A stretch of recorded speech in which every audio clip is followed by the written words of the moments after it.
Southern অ্যাভিনিউতে lake কালীবাড়ি কর্তৃক আয়োজিত সরস্বতী পূজা।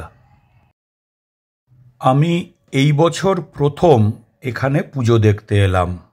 মায়ের অপরূপ সুন্দর রাজকীয় মূর্তি।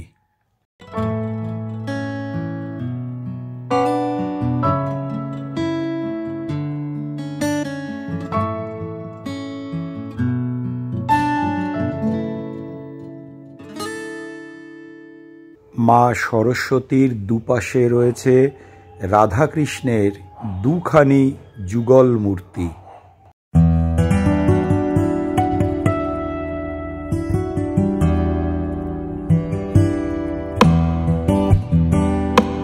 কবি জয়দেবের সেই বিখ্যাত শ্লোক দেহি পদ পল্লব মুদারমের মূর্তরূপ।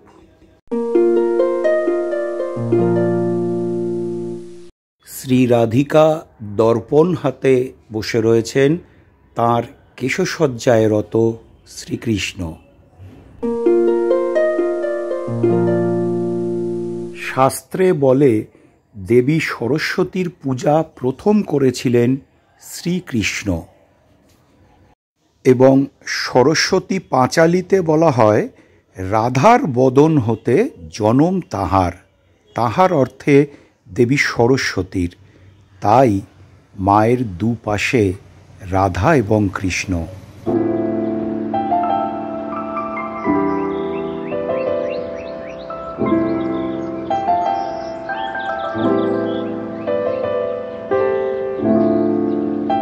এই যে দেখুন লেক কালীবাড়িতে মা কালী। মা এখানে মাথায় ঘোমটা দিয়ে হাস্য মুখে একেবারে মাতৃমূর্তিতে বিরাজিতা।